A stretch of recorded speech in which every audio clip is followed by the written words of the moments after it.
The children of Israel have conquered kings on the other side of the Jordan and cities that the Reubenites, Gadites, and the half tribe of Manasseh have claimed as an inheritance, but they were told that they had to go over the other side of the Jordan and help the children of Israel fight for the promise.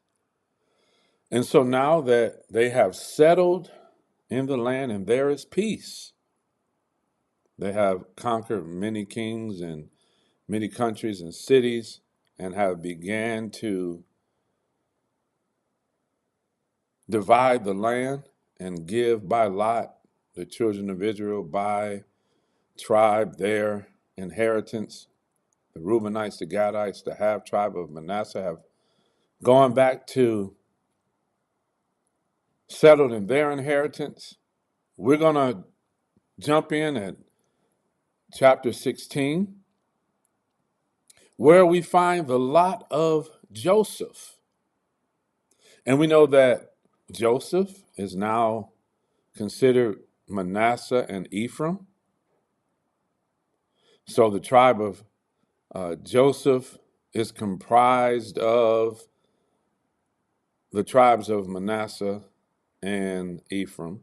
And verse 1 says, and the lot of the children of Joseph fell from Jordan by Jericho unto the water of Jericho on the east, to the wilderness that goeth up from Jericho throughout Mount Bethel. And we know that Jericho is the first city that was taken when they crossed over the Jordan. And then Ai. And from verse 1 to verse 3, we see the coast that belonged to them. And in chapter 16, verse 5, we begin to see it divided between Ephraim and Manasseh. So from verses 5 down through 10, we see what was given to Ephraim. And it's just 10 verses here in chapter 16, covering the borders of Ephraim. And then we go to chapter 17. So 16 was a very short chapter, 10 verses. Chapter 17, we see the borders of Manasseh. Verse 1 said, there was also a lot for the tribe of Manasseh, for he was the firstborn of Joseph, to wit, for Machir, the firstborn of Manasseh, the father of Gilead, because he was a man of war, therefore he had Gilead and Bashan. And we know that Jacob laid his hands on Ephraim instead of Manasseh, and he received the inheritance of the firstborn and the blessing of the firstborn. And we see that throughout Scripture, that the younger is chosen over the older or the elder. We look back at Isaac and Ishmael. Isaac was the promised seed, yet Ishmael was the oldest son. We look at Jacob and Esau. Esau was the firstborn, but Jacob was chosen. We look at Manasseh and Ephraim. Ephraim was chosen, but Manasseh was the oldest. We even go down to David. David was the youngest son of Joseph.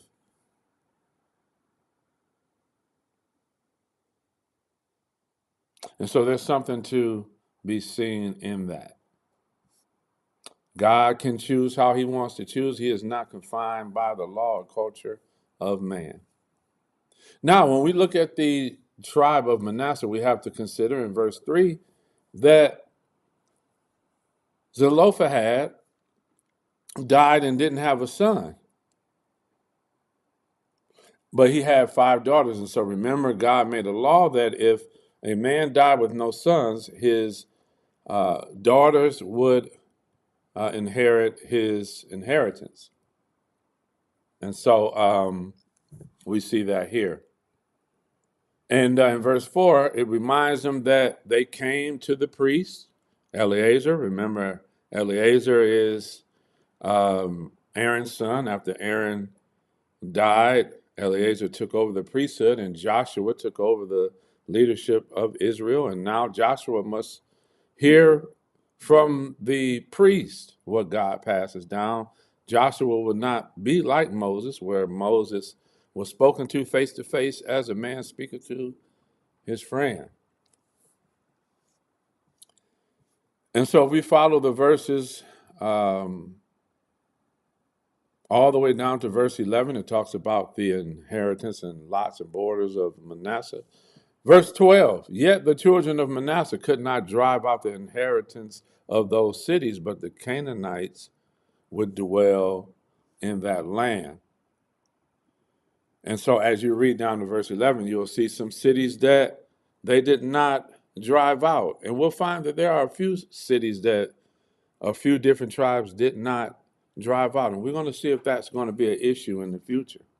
Verse 13, yet it came to pass when the children of Israel were waxed strong that they put the Canaanites to tribute, but did not utterly drive them out. And so they made many of the Canaanites bond servants. They put them to tribute, made them servants and slaves instead of driving them out. Now we're going to see if that becomes a problem.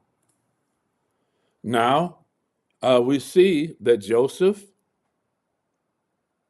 or his children complains about only having one portion. Let's read verse 14. And the children of Joseph spake unto Joshua, saying, why hast thou given me but one lot and one portion to inheritance, seeing I am a great people? For as much as the Lord hath blessed me hitherto. And if we look back in prior scriptures, we find that if a tribe were greater in number, they would be given more. And if they were less in number, they would be given less. So now Joseph is saying, we are great people. There's a lot of us. Why do we only have one lot? And Joshua answered them, if thou be a great people, then thee get up to the wood country and cut down for thyself there in the land of the Perizzites and of the giants, if Mount Ephraim be too narrow for thee. And the children of Joseph said, the hill is not enough for us. And all the Canaanites that dwell in the land of the valley have chariots of iron, both they who are of Beth Shean and her towns, and they who are of the valley of Jezreel. And Joshua spake unto the house of Joseph, even to Ephraim and to Manasseh, saying, thou art a great people, and hast great power. Thou shalt not have one lot only. So Joshua is being fair as a leader and going according to the word of the Lord. But the mountains shall be thine, for it is a wood, and thou shalt cut it down, and the outgoings of it shall be thine, for thou shalt drive out the Canaanites. Though they have iron chariots, and though they be strong. Don't ever, my brothers and sisters, worry about how hard it's going to be to get what God promised to you. He will make a way. As a matter of fact, he will fight for you. He told them many times that he will fight for them. And he will go to war for them. And he will go before them, ahead of them, and cause them to have victory before they even start the war. And the whole congregation, chapter 18, of the children of Israel assembled together at Shiloh. Now, Shiloh became the resting place of the tabernacle and the ark, and you can say that it was their capital at that time. As a matter of fact, it became the capital of the northern nation of Israel, Shiloh, and set up the tabernacle of the congregation there, and the land was subdued before them. So they settled in Shiloh. That is where the tabernacle of the congregation was in the Ark of the Covenant. And there remained among the children of Israel 7 tribes, which had not yet received their inheritance. Okay, so this is what Joshua says to them. How long are ye slack to go to possess the land which the Lord of your fathers hath given you? Give out among you 3 men for each tribe, and I will send them, and they shall rise and go through the land and describe it according to the inheritance of them. So they're going to go and survey the land, measure the land, and they shall come again to me, and they shall divide it into 7 parts. Judah shall abide in their coast on the south. And so that's why you're going to see Judah in the south in Jerusalem. That's where their capital is going to be. And that's the place where the Lord is going to put his name.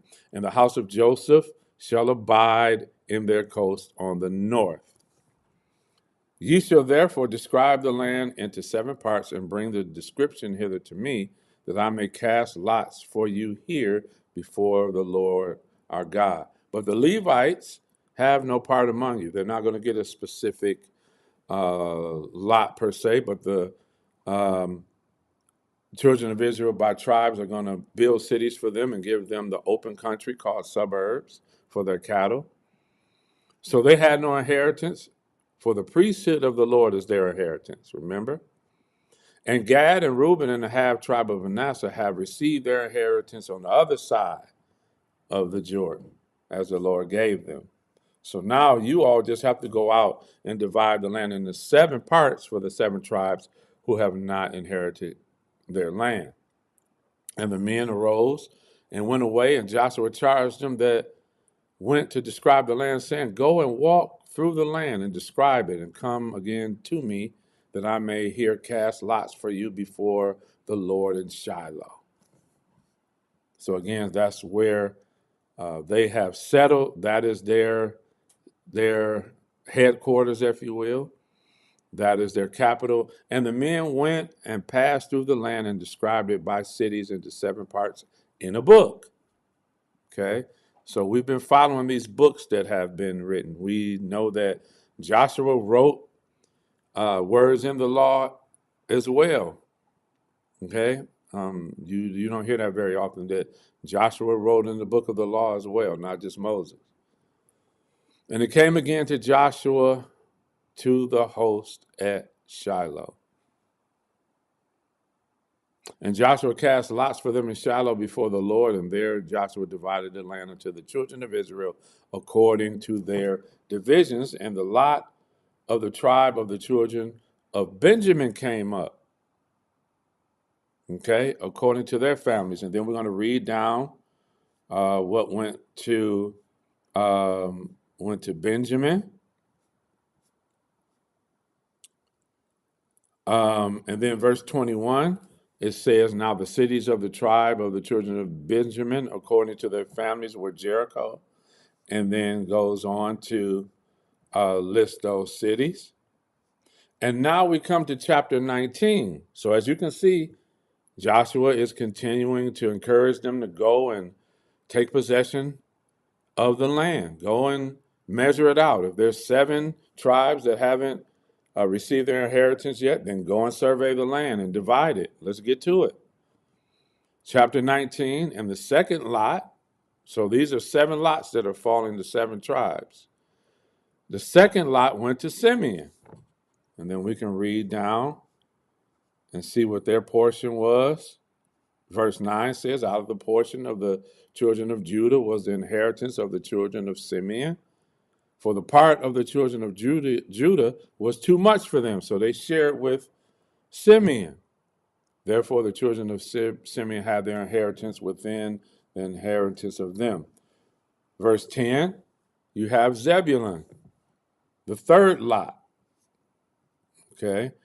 Verse 17, the 4th lot came to Issachar. Okay. Then the 5th lot, verse 24, went to Asher. And the 6th lot came to Naphtali. In verse 32. All right. And then the seventh lot in verse 40 went to the children of Dan. And then verse 47 says, and the coast of the children of Dan went out too little for them. Therefore, the children of Dan went up to fight against Lashem and took it and smote it with the edge of the sword and possessed it and dwelt therein and called Lashem Dan after the name of Dan, their father. So they took over Lashem and named it Dan, all right, after their father.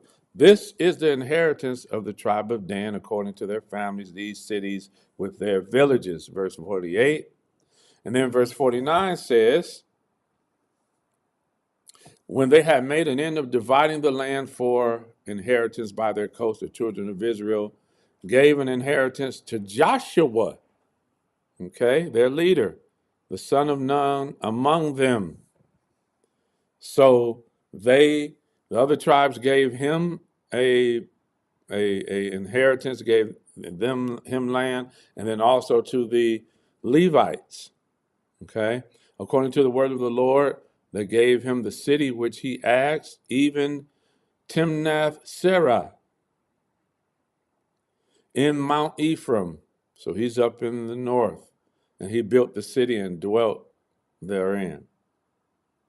These are the inheritances which Eleazar the priest and Joshua the son of Nun and the head of the fathers of the tribes of the children of Israel divided for an inheritance by lot in Shiloh, their new settling place, their new city, their new headquarters, their capital, before the Lord at the door of the tabernacle. Notice they did a lot at the door of the tabernacle. That's where they stood, the leaders. So they made an end of dividing the country. Chapter 20. The Lord spake unto Joshua, saying, speak to the children of Israel, saying, appoint out for you cities of refuge, whereof I spake unto you by the hand of Moses. Remember, they were supposed to build 3 on one side of the Jordan and 3 on the other, I believe, where if someone innocently killed someone, they could flee to those cities so that the family, the revenger, of blood who looked for, revenge, could not do anything to them. And then, as Christ died as our high priest and freed us from sin, it teaches that once the high priest that lived during that time died, it freed the slayer, the one who killed someone innocently, it freed them that they could come out of the city of refuge and go home. Okay? It says that the slayer that killeth any person unawares or unwittingly may flee there, and they shall be your refuge from the avenger of blood, or the family that comes to get revenge on the person who killed their loved one. But it wasn't done purposely, so they were given somewhere to go and hide. And when he that doth flee unto one of those cities shall stand at the entering of the gate of the city and shall declare his cause in the ears of the elders of that city. So they are to come to the gate and say, hey, I innocently killed someone. I need to come in this city to escape, from those who will seek revenge on me, and shall declare his cause. In the ears of the city, in the ears of the elders of that city, they shall take him into the city unto them and give him a place that he may dwell among them. And if the avenger of blood pursue after him, then they shall not deliver the slayer up into his hand, because he smote his neighbor unwittingly and hated him not before time. So they can't, if he can prove that I had no issue with this person, I innocently killed him. Okay. We were in the woods chopping, and the axe head slipped off and hit him and killed him. I didn't mean to do that. And he shall dwell in the city until he stand before the congregation for judgment, and until the death of the high priest that shall be in those days. Then shall the slayer return and come unto his own city and unto his own house, unto the city from whence he fled. And so they appointed different cities And a list of cities that they set aside for the cities of refuge in verse 7. And then on the other side of the Jordan, where Reuben and Gad and the half tribe was, they assigned cities as well. All right.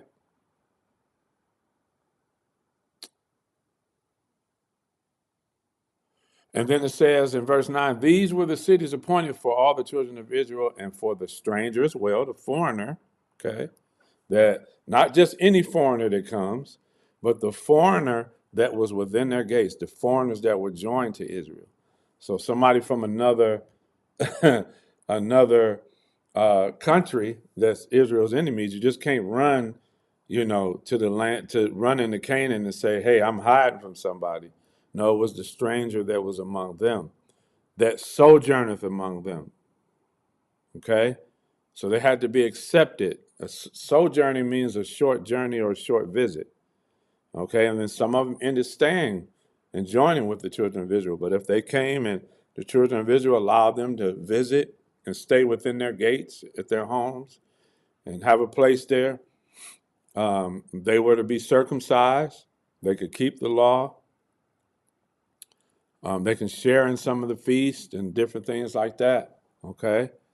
And we studied that in prior chapters and books, right? That whosoever killeth any person unawares might flee thither and not die by the hand of the avenger of blood until he stood before the congregation, okay, to be judged. All right, and so we made it through those 5 chapters quickly because there was no need to read every verse because it, just lists the cities that they conquered, that they divided amongst themselves. Here we see that God is calling them to fulfill everything that was spoken. Hey, I said to give, cities and suburbs to the Levites. Then they gave a portion to Joseph, and God said to provide cities on both sides of the Jordan that would be cities of refuge, okay, for the slayer to escape from the avenger of blood. And so they have gone into the land. God has been faithful to his promise. The book of Joshua is really God being faithful to what he promised them, that they would go into the land and possess it. That's what Joshua is really about. And so we'll continue to see in future chapters. We only have a few more chapters, I believe. We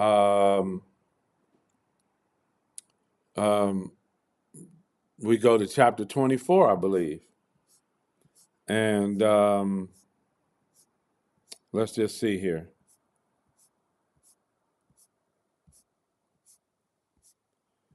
Yeah, we go to chapter 24. And so I feel like continuing teaching, but we're going to stop here and do the last 5. We're going to do, I believe, 21 through 24 tomorrow. Okay, let's just stick with 5 chapters. We'll go 21 through 24 tomorrow, which would be 21, 22, 23, 24. There'll be 4 chapters. And we'll go into Judges. Okay. And we're moving right through the Bible.